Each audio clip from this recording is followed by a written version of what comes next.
देखिए, इस बार जंग ना यूएस जीतेगा, ना ईरान, ना इजराइल, इस बार जंग जीतेगा सऊदी अरेबिया। इकोनॉमिक्स और जियोपॉलिटिक्स का नाता बड़ा पुराना है, आइए समझाता हूं।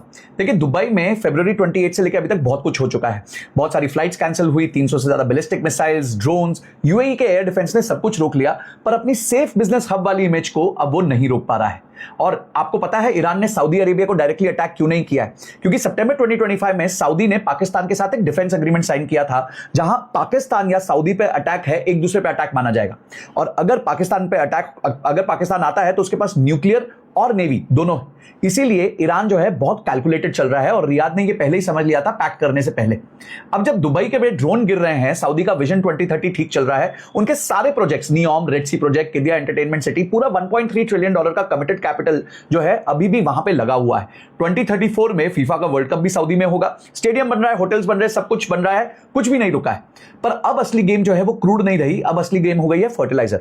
हॉर्मुज बंद होने की वजह से यूएई और कतर का यूरिया और अमोनिया एक्सपोर्ट ब्लॉक हो चुका है। चाइना ने अपने फॉस्फेट एक्सपोर्ट अगस्त तक रोक दिए हैं।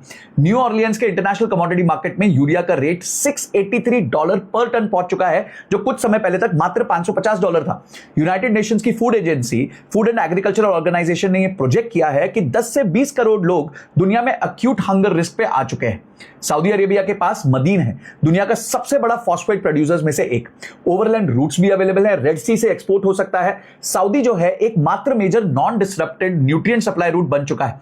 ये कोई टेम्पररी एडवांटेज नहीं है, ये एक स्ट्रक्चरल डोमिनेंस आ चुका है। अगर हम हिस्ट्री से समझें तो 2003 में इराक वॉर में रीजनल बैंकिंग को बेरूत से दुबई शिफ्ट कर दिया था। अब 2026 में ऐसा तो नहीं है कि कहीं दुबई से रियाद शिफ्ट हो जाएगा, क्योंकि सारे बड़े बैंक्स ने एक बार के लिए दुबई में अपने ऑफिसेस को बंद कर दिया और एम्प्लॉयज को बोला आप घर जा सकते हो। रॉयटर्स न्यूज एजेंसी के हिसाब से मार्च 16 को कंफर्म किया गया है कि सारी 6 गल्फ कंट्रीज ने यूएस को बोला है कि भाई जो ईरान पे अटैक है वो चालू रखिए, काम पूरा होने के बाद ही अटैक बंद करना। सऊदी चाहता है ईरान परमानेंटली वीक हो जाए, और उस वीकनेस के बाद जो पावर वैक्यूम होगा, रियाद उस वैक्यूम को भरने के लिए ऑलरेडी वेल पोजीशंड है।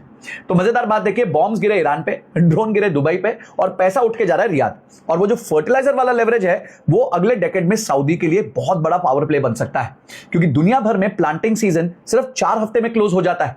ये वॉर सिर्फ मिलिट्री की नहीं है, ये एक न्यू गल्फ ऑर्डर की है, जहां पे सऊदी अरेबिया पहले नंबर पे दिख रहा है।